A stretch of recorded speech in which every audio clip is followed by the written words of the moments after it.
What's up, guys? Welcome to Daily Dose of Reddit. This is your host, Zach, and today's subreddit is r/EntitledParents. This story's called Entitled Parent Wanted Money for Her Child but Wouldn't Accept That Our Store Had Fixed Buy-In Prices. It's a long one, boys. I work at a store that allows customers to buy and sell second-hand things, like anything from phones to guitars to pop figures. For things like phones, we have set amounts we can give based on the model and the condition. A woman, our entitled parent, came in with 3 different phones and asked us how much we could give her for them. I found a rough price for her and told her the prices could change depending on the conditions of the phones. Entitled parent seemed annoyed at that but didn't say anything at that point. I told her it would take us about an hour to put the phones through a test to make sure they all work and to wipe them of data and determine the exact price for them. She asked if she could come back in a few hours as she had shopping to do, so I just asked her to sign a form saying that she was okay with us keeping her items in the store, and she left. I tested the phones and they all worked fine. The final price for them was a little bit less than what I originally quoted because one of the phones had screen burn, which I hadn't seen because it was dead. It was only about 10 pounds less than I originally thought. So, entitled parent came back about an hour and a half later and I told her the final price and explained why the price had dropped. She instantly became angry and started asking to talk to my manager because I had lied to her and was apparently scamming her. So I went and got my manager, who was a skinny guy that hated conflict, and he explained as well that we couldn't give her the original amounts because of the damage to the phone that we hadn't seen before. He asked me if I was okay to keep serving. I was a 16-year-old 5'4" girl at the time, so he was worried. And I said I was okay, and I got back to the order. I walked up to the entitled parent and smiled apologetically, which she did not like at all. She accused me of laughing at her and scamming her out of money, and then was screaming that we were going to sell the phones for loads more than we buy them for, as if that's not how businesses work. And she was screaming about how she was going to file a report against the bimbo with the purple hair, that's me, at which point the assistant manager came up to me and asked me what was going on. This guy was freaking huge, total opposite of manager. 6'2", muscles everywhere, ginger beard, and a big booming voice. Entitled parent instantly stopped shouting and became nice and polite to assistant manager and told him that there was just a misunderstanding with prices that she needed explaining. Assistant manager sent me into the staff room to calm down. At this point, I wasn't upset or anything, just in a state of shock, and I listened to what they said. It was a few years ago now, so I don't fully remember, but it was something like this. That young girl isn't very good at her job, and the manager was useless too. Can you just help me out with the prices? I can do my best. What seems to be the problem? The girl said I'd be getting X amount of money for my phones, and then when I came back, I was told it was X minus 10, and I don't understand why. I'm sorry for the confusion, but I assure you, OP is just doing her job. I suspect there was probably damage to a phone that she hadn't seen when she originally gave you an estimate. But I'm sure she told you the prices could change. Yes, she did, but my daughter's a fire cadet and this money is for her. The girl has never done a day of volunteer work in her life, and she thinks I'm desperate for money, so she laughed at me. I should get full amount because she can't do a job right. At this point, I was getting angry, so I came out of the staff room to go and defend myself. Assistant manager asked me if I'd laughed, and I explained that I just smiled apologetically, which pissed entitled parent off, and she said she'd heard me laughing and demanded all of her money again. Assistant manager was getting annoyed at this point, and manager was dealing with other customers who were also starting to get annoyed with entitled parent's incessant screeching. Assistant manager told entitled parent that the price that was given to her after she came back was correct, and that she could have that amount or take her phones back and leave. She chose to take the money, and we banned her from the store. Women going crazy over 10 pounds. Am I right, guys? I'm kidding. It was a joke about how women usually tend to care more about their weight than guys do, because guys just don't care. Am I right, guys? This story's called, Yes, Officer, My 2 little boys and I were watching Dunkirk and someday in July 2017 at 9:00 p.m. Pacific Standard Time. At the local movie theater, a weekday night, approximately 6 people, me and my 5 friends, all college age. Dunkirk is showing for a discount. Half of us are history nerds, the other half are budding history nerds. We pick a later showing to avoid the discount crowd and get seats in the very back of the theater. 10 o'clock. Budding history nerds forgot to ask us to explain the background of the movie beforehand. Why were the French and British pinned at Dunkirk? Is it a strategic point? Were they outnumbered? Etc. I and my other 2 informed friends whisper an explanation to them as the movie begins. 10 o'clock to midnight, so plus 1 day. The reason we chose to sit in the back, regardless of the movie, we whisper to one another our own commentary throughout movies. Some of my friends lack volume control, especially when laughing, so we try to sit as far away from other moviegoers as possible. We have never been told to quiet down, and we usually shush one another immediately if we get louder than a whisper. I admit that we are not perfect, but we do try to balance between enjoying our time together and respecting other patrons. Due to the seriousness of the content of this movie, we were actually quieter than normal. The closest people to us were 1 or 2 seats away in our row and 1 or 2 seats in front of us, making a mini bubble of sorts. Midnight, the movie ends.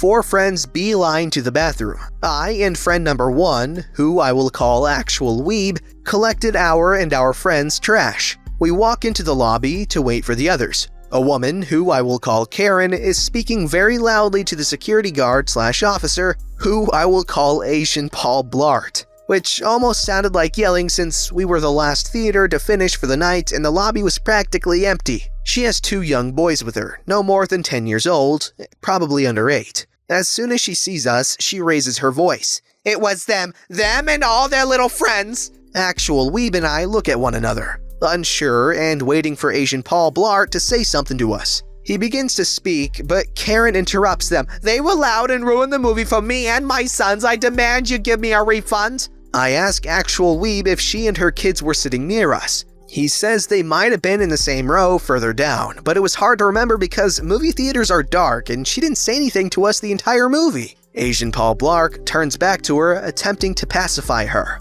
Both of us, Actual Weeb and I, being the least confrontational of the group, shrug and go wait by the bathrooms. Karen is still yelling at Asian Paul Blart about getting a refund when our other friends trickle out. We explain to them what's happening and try to usher them out the door so we can just go home. Irate Mexican and Blonde Chopstick, my 2 most confrontational friends, have other plans. Irate Mexican would like to yell at Karen in Spanish, she herself is Mexican, that she shouldn't bring freaking children to a war movie, among other things. Blonde Chopstick would like to fight her in an all bark, no bite way. Designated driver, another friend, physically picks up Blonde Chopstick and carries her out of the theater. T-Boo McHinoon, the 6th friend, and I push Irate Mexican out right behind them. We talk Irate Mexican and Blonde Chopstick out of waiting around because Asian Paul Blart was thankfully ushering Karen and her kids to the door without a refund. To this day, my level of salt increases every time I remember the Karen that took her 2 young sons to see a war movie at 10 p.m. and demanded a refund for a problem that could have been solved with a few words. Side note, Irate Mexican did get to yell at her in Spanish as we were leaving the parking lot, but I don't remember what he said because no hablo español. Oh yeah, 100%, yeah.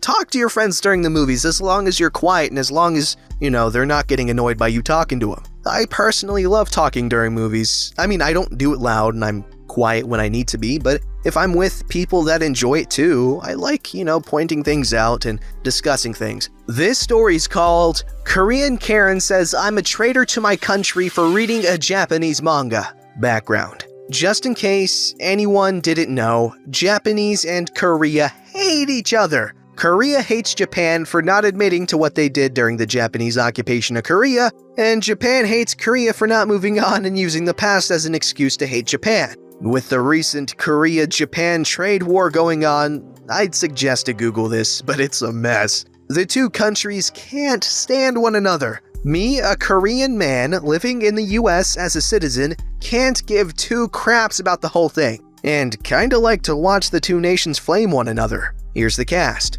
Me, not hero. Korean Karen, innocent kid. Story. So I am at the library reading Vinland Saga. I highly recommend it. and I briefly answer a call from my mom regarding dinner. I hang up and go back to reading it. I felt like someone watching me. I looked up to see what I can only describe as a Korean Karen and her son. Now, for anyone who are fans of K-drama, she looked like one of those benchy rich moms. You know the exact type. Entitledness reeking out of her ass with a face that can give you an attitude. The following conversation takes place. Korean Karen begins with formal talk. "Excuse me, sir, what are you reading?" I answer formally, "Oh, just a Japanese manga called Vinland Saga." "I know what you are reading. I'm asking why you're reading something from Japan."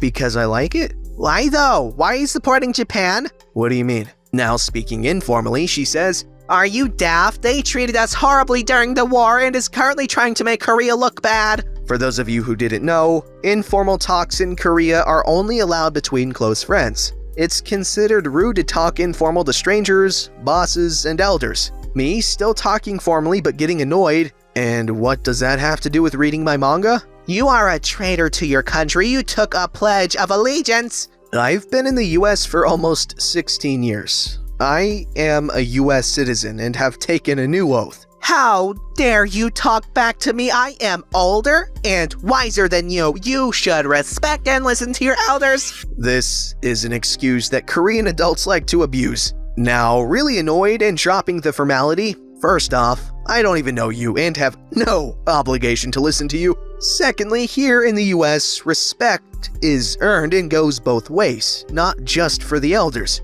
Korean Karen was about to say more, but innocent kid grabbed her attention complaining about how bored he was. Korean Karen reaches for her purse and pulls out a Nintendo Switch and hands it to her son. Innocent kid starts playing with full volume. Korean Karen turns her attention back to me. "You are a disgrace to the Republic of Korea." Yes, she said the full name. "And so you have a problem with me reading a manga, but you buy and allow your son to play on a Switch made by a Japanese company?" Korean Karen's face goes red. I continue on. "This is why younger generations don't respect elders. People like you who spew outdated, close-minded, know-it-all BS and not willing to listen to the other side. I'll report you." In English, "Okay, boomer." Korean Karen screams in Korean asking what I had just said meant, and one of the librarians came over to ask her to quiet down and turn down the volume on the Switch. When the librarian saw that Korean Karen didn't understand English, he did the shh gesture. When Korean Karen still wasn't piping down, he said in crude Korean to shut up. Korean Karen grabbed innocent child and left, grumbling about how rude America was. I just continued to read more Vinland Saga. So beautiful. So American. I don't care if he's from Korea, that was American as hell. This story's called "Really Sick of Fake Entitled Parent Posts, so here's a real one." I used to work in a video rental place. The rules for what you put on the screens were simple. No new releases, nothing above PG-13, no nudity. The logic was don't spoil new movies, and PG-13 was fine because anyone under 13 shouldn't be in the store alone anyway. I open up shop and in comes a mother with her daughter. They come up, return a DVD, and start fawning over the movie, telling me I have to watch it. It's based on a TV show, and it's about a teenage girl with awesome powers. I look, PG-13. I throw it on, figuring if it's based on a TV show and about a young teenage girl, it's probably fine. That's my mistake. I shouldn't have put something on I was ignorant to the content of. The movie was Serenity, a sequel to the ill-fated show Firefly.